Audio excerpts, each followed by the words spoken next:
Hi, I'm Jessica Salter and I'm going to be taking you through a Pilates beginner DVD. To start off with, I'd like to teach you correct posture. These days most of us have got really bad posture, so it's a good thing for you to learn how to stand correctly to prevent injury. To start off with, have a look at yourself in a reflection, whether it's the mirror or window, and I want you to think, just stand as if you were completely relaxed. Now, most of us these days are either leaning too far back with our hips out forward or hunched over like that from too much driving or sitting in front of a computer. So what I want you to focus on, I'm going to go into this posture first, posture type. What I want you to do is think about where the weight is distributed underneath your feet. It's very important for you to have equal weight underneath those feet. So spread those toes out. Make sure you've got equal weight from your big toe, your little toe, and underneath your heel.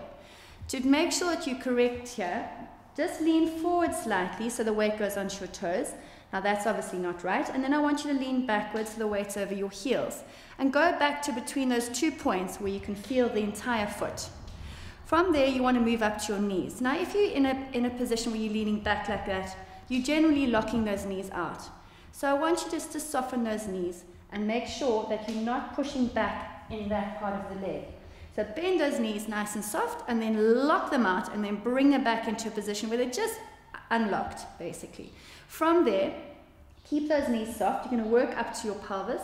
Now, it's very important for the pubic bone and hip bone to be level with each other.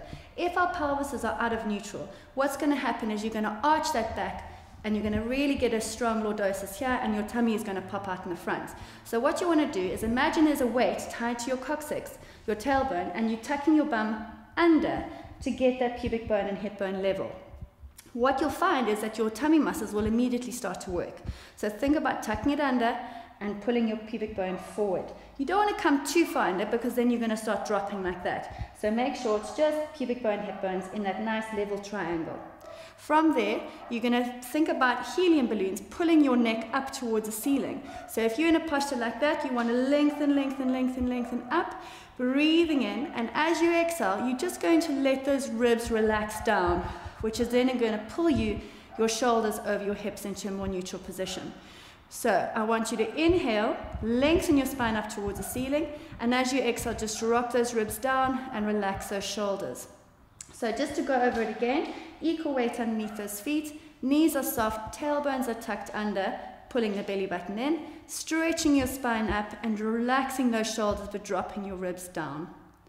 Right, from there, we're going to go now to teach you how to get into neutral spine when lying down in relaxation position.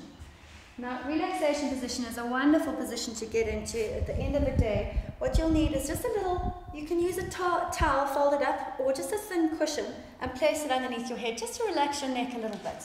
What I want you to do is center yourself on the mat, and it's the same as you would be when you're standing. Exactly the same things you've got to think about. What I want you to feel like is when you lie down, you want your feet to be hip width apart. Now, it's hard to see your feet when you're lying down, so I want you to bring your feet together and then open your toes and open your heels, and that will be your hip width distance apart.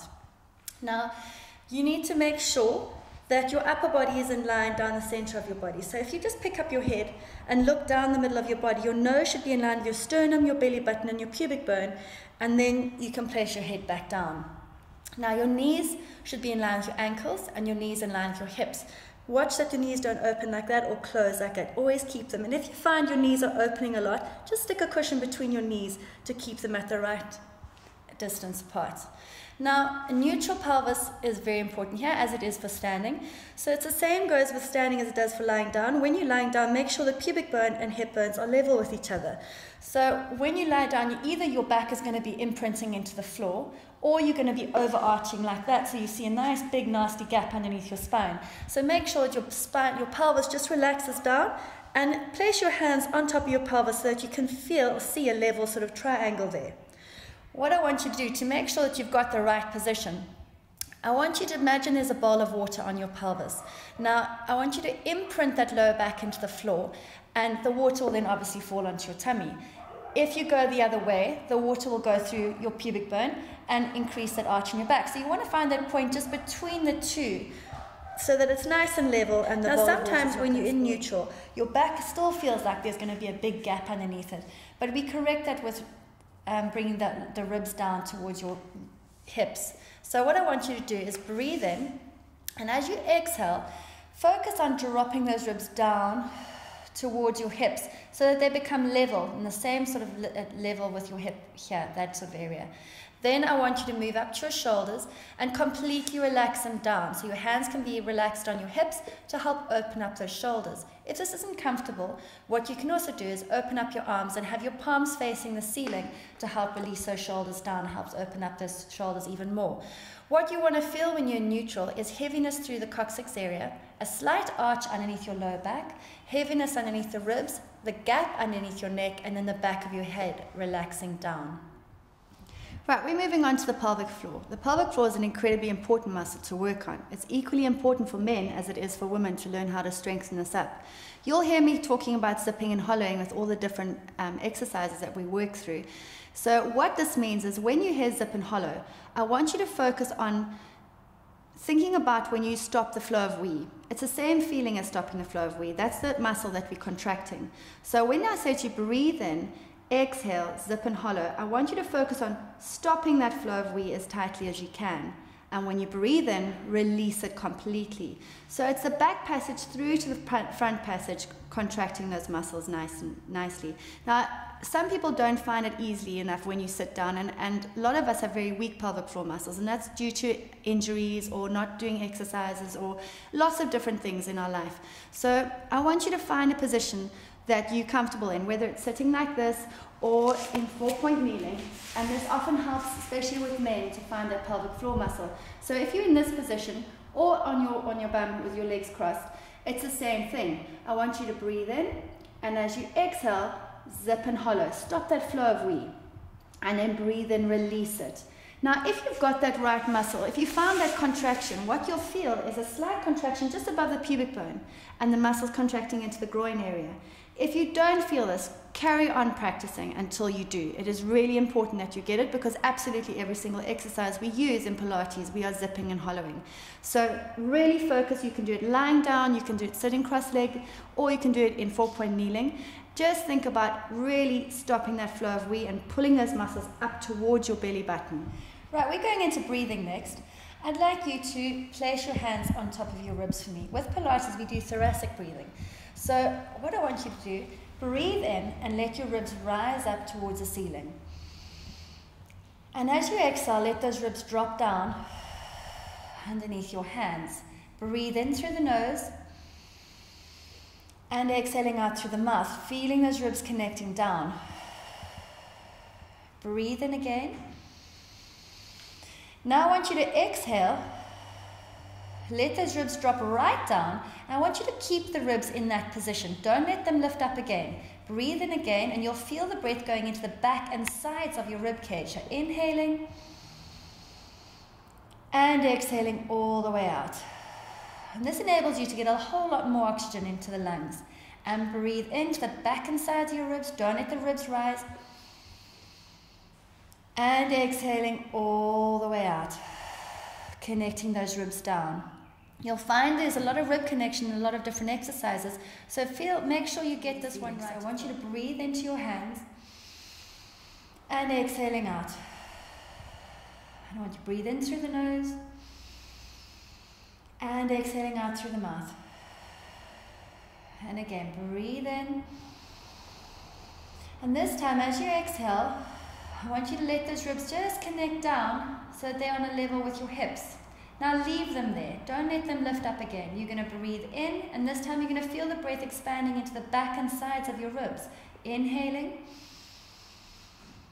and exhaling all the way out. You'll feel a hell of a lot more oxygen going into your lungs. Inhaling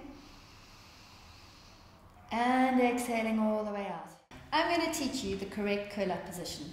We often get it wrong. If you find that when you do curl-ups and your necks get sore, it's because we're using our neck muscles instead of our tummy muscles. Now when we do curl-ups, you don't actually need this cushion, so you can place it to the side. Place your hands behind your head so that you create a hammock with your fingers behind your head like that, and have your thumbs pointing down your neck to protect the neck area. Now when you lie down, make sure the elbows are slightly lifted so that you can see them in your corner of your eyes and not down there, because it's not very good for your shoulder joints. So you're going to have your elbows just lifted off the floor. I want you to breathe in, and as you exhale, lengthen the back of the neck. Imagine holding a little soft tomato under your chin, and you don't want to squash it, you just want to hold it there. So I want you to lengthen the back of your neck, holding that tomato, breathe it in, and as you breathe out, drop your ribs down to help you roll up to a curl-up position, and then breathe in as you roll back down. And exhale, ribs drop down for you to curl up. Now it's really important that you get this rib connection correct, because if you don't, your neck is immediately going to fire up and you're going to get sore in your neck area there. So if you want to, place a hand on your lower rib cage just so that you can get a feeling for what's going on there. Breathe in, and as you breathe out, drop your ribs down to help you curl up. Now if you've got it right, your neck should be completely relaxed and you shouldn't feel anything going on here, but you should feel something quite strong going on just below your ribs there, and then release it back down. So inhaling, and as you exhale, lengthen the back of the neck, drop those ribs for you to come up, breathe in, release it down, and relax. We're moving on to prone position, which is lying flat on your tummy on the floor, to teach you how to lie in that position with a neutral spine.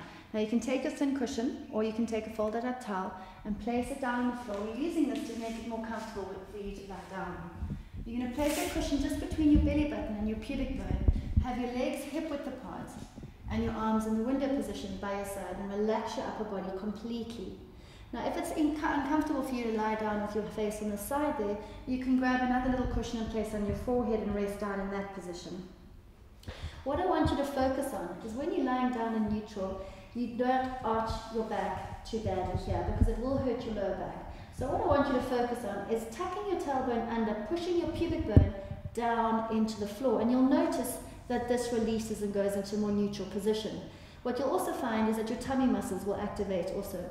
Now, lying in that position, I want you to breathe in, and as you exhale, zip and hollow, use your pelvic floor muscles, push your pubic bone down into the floor, and hold that nice neutral position through your spine. What you want to also do is make sure the shoulder blades are pulling down into your back pockets. For the next exercise, you're going to need a pole. I've just used a broomstick, or you can get a towel for that matter, as long as you can hold that shoulder width apart. I'm going to teach you shoulder stability now. Now, all of us have got tight shoulders these days, from driving, from using computers, from bad posture. So I want you to learn how to use those shoulders correctly. This is called pole raises. Now, you're going to breathe in to float the arms up, just to there, and then exhale, release the arms down. Now, what I want you to focus on feeling is the shoulder blades going down in your back. So you're going to breathe in, feel those shoulder blades squeezing down, and release back down. Inhaling up, shoulder blades down, and exhaling down. Now what I want you to feel is that you're not using your track muscles. These trapezius muscles here are always overworked. So try and switch those off. It's really important that your shoulder blades glide down into your back, as if they're going into your back pockets, rather than working on your traps. So breathe your arms up, and exhaling down. Breathe it in up, and exhaling down. Now if you can, and your shoulders don't hurt doing this, you go on to the next one, just to feel the shoulder blades actually moving a little bit more. You're going to breathe in up to there, and as you exhale, just bend your elbows down, so that you feel the shoulder blades pulling in towards each other, and exhaling up and down towards your hips. Inhaling up, and exhaling down. Now if you see my arms are pointing in towards each other, they should actually be palms over your elbows, and then up and down. Inhaling up and exhaling down. Feel the shoulder blades squeezing together. Inhaling up and exhale down. And make sure these muscles here going into your neck are completely relaxed. They're not allowed to work with this position. They need to learn to switch off.